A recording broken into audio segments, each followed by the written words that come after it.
ole tuna kan omna hi zote ni a ti chuanin ei lai hmun hi mual bu vum kha ani a na sin hei ain bo sei le mum to mai a october ni ruk atanga ni som paruk kar hian na singkut kan hmang dona ti chuanin helai hmun a hian ti hian an phuna yang mizo association mual bu vum sub headquarter ti an ziaka ti chuanin ka han lut chho dona nge ole ti hian tlei zong hnuai kha ni a amun ma po a fel fai le tran to khop mai a mu po nom le to khop mai ti hianin a thok te po hi an phurin an fel hlom an teima em mai a than hem an ngai khop mai an vai mai hianin hmun nuam khop mai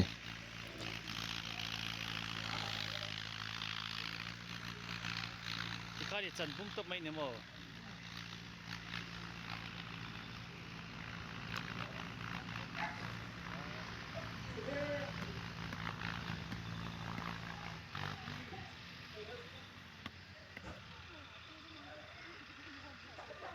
khatia chan kanin par rual tin an mo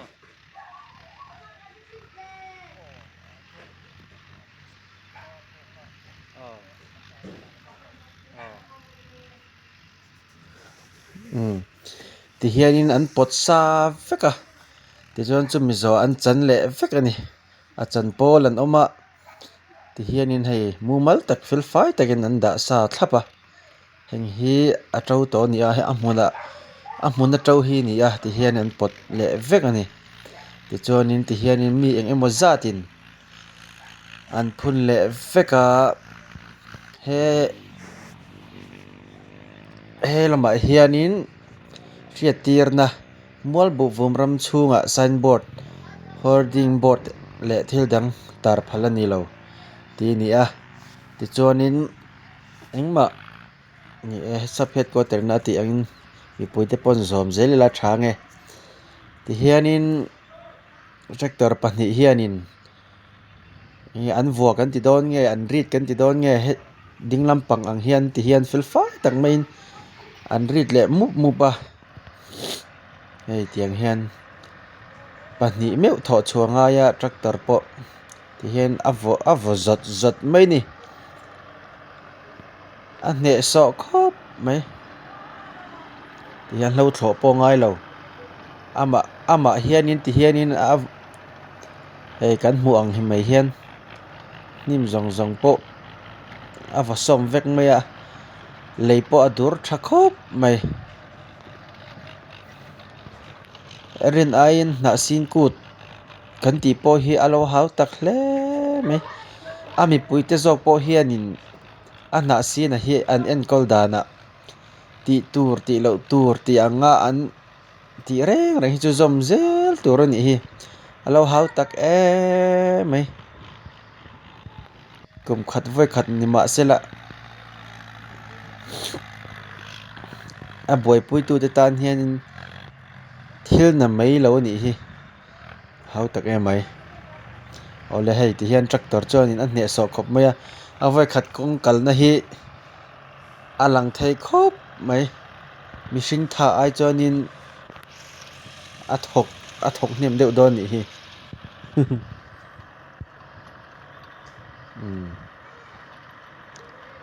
ti hian muang changin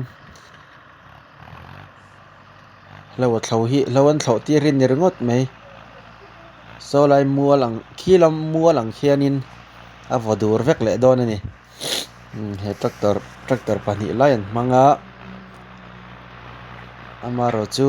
amual bu vum hi alian ema rinai nan be ve fet don ani hi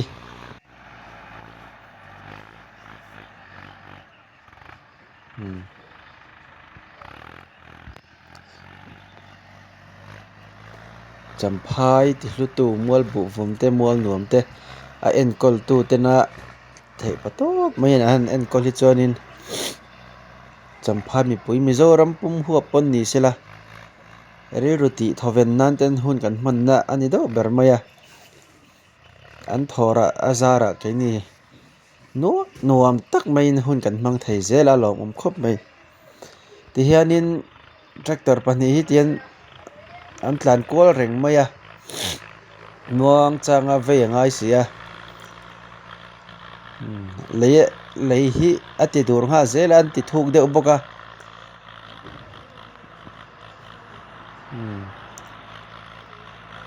an na po sot khop mai pan tractor pahnih an hmanga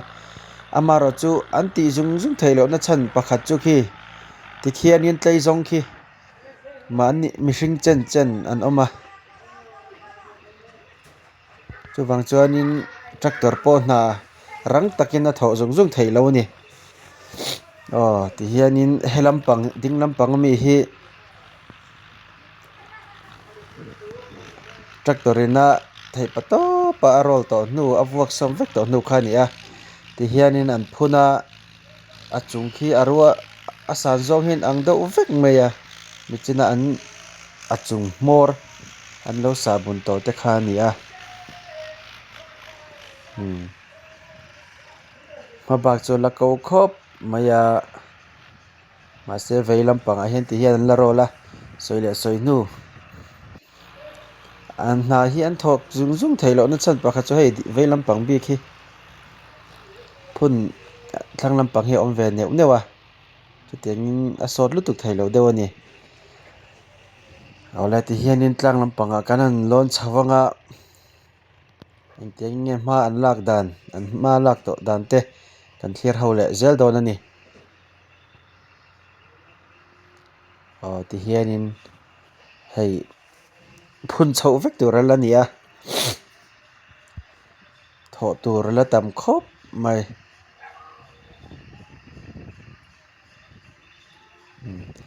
hei dinglampang po hi tractorin he video kan siam chung po hianin aro zotit an ro zotiti maya an hne so khop mai khi lamtlang thleng khianin an vuak faina tractorina a vuak faina ang zon te hi chu phun vek an be sai ani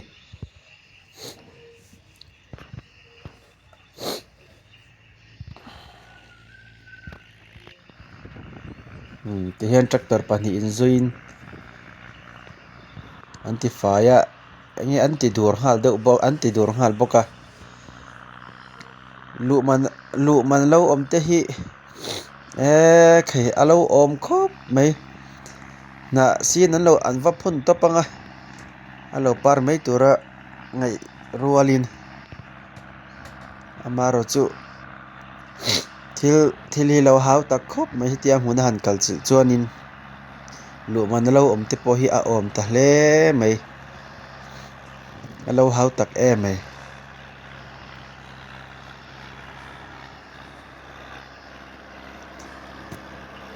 hei ti hianin saron phun na te hi ti hian a oma di man ngai maya lo om sa to te tractor hi lo chak khop mai a chhol ma po boi lem lo chuk ma po ngwang chak na vei pop thei mai a mi hring ai chan an thok hnem deuh don ani hin ni khata po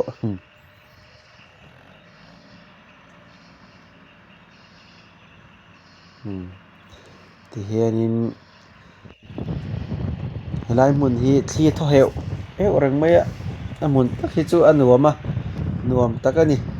amaro chu azau tham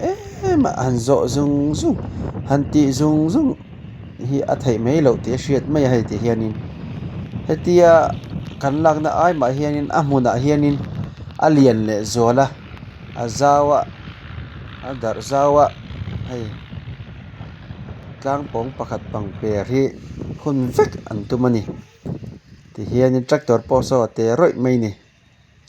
ti chonin hei kanan khoi chinanga ei ale hi asom tha maya adur tha mai ni na sin po tha hle turanga yang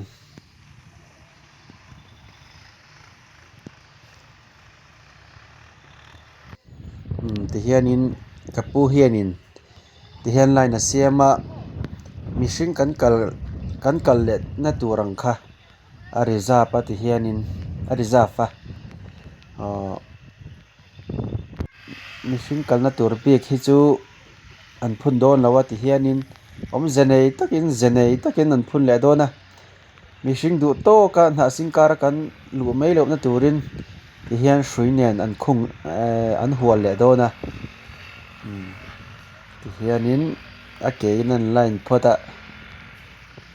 ti chuanin ata tol te in ti hianin an phun turin lo da fel sa ni ole helai thlang hi chu ti hianin tleijong kung te teruk te a oma solom pangkan ma som mi so lian le dewa hanglai hi chuan na sing an phun don lo ni hi ti hian lai tuna video kan lak lai po hian ro hi atla siar reng mai ama ro chu na chu zai re hian re lo ni an tei ma khop mai an fak om khop mai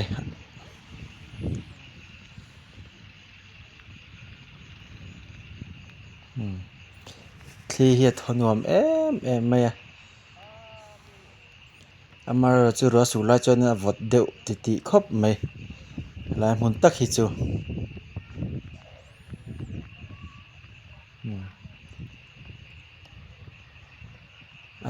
an phun dan te po hi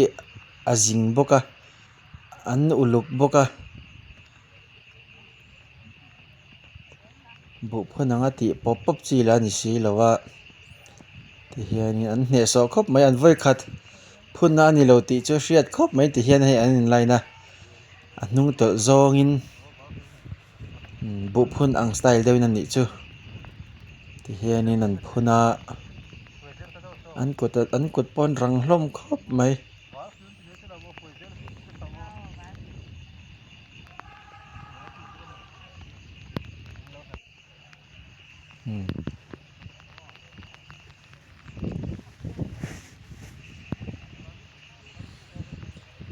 cher tham fe ani hei hemi a phun tu pe hi chu an tam ang reng khop mai a bikin mai chian tama mai che hianin an phun thiam jok nge mani nge chan chu ka hrelo mai che hian tam jok a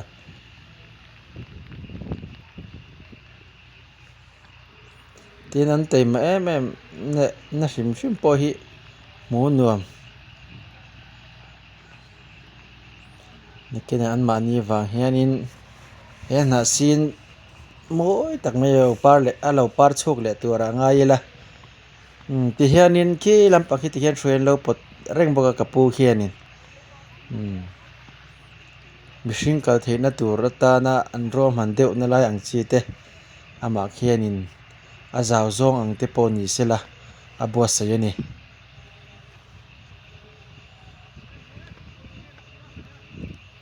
helampang he chu ti hianin hei an zo ti a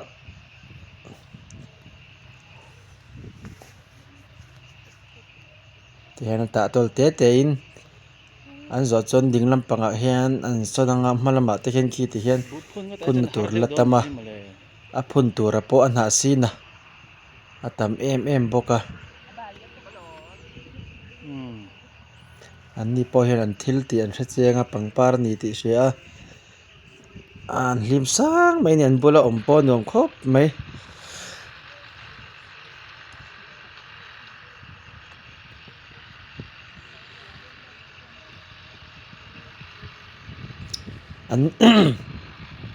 an ni hi in hlo an ni a amaro chu in hlo ma ni sela nei tu tak mai in nei tu thinlung pu tak mai in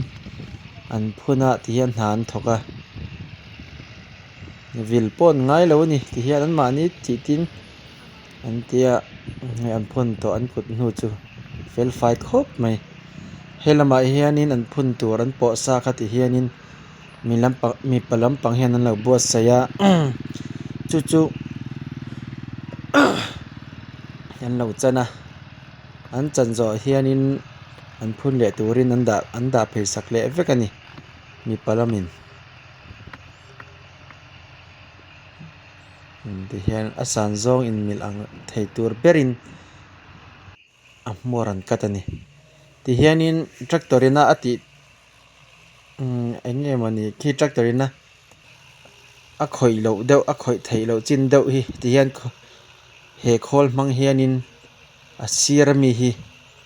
ti hian an ti fai an ti tlu le vek ani mihring hian ase khawl an hmang tho a ti hian khawl an hman lo hi chuanin kut tur chuanin ti ngeina awm lo a zau si a ti tu thaw tur tam si a ti hianin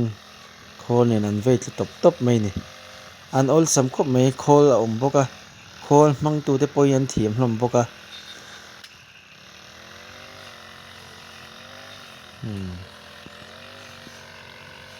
ti hian an hneh saw khawp mai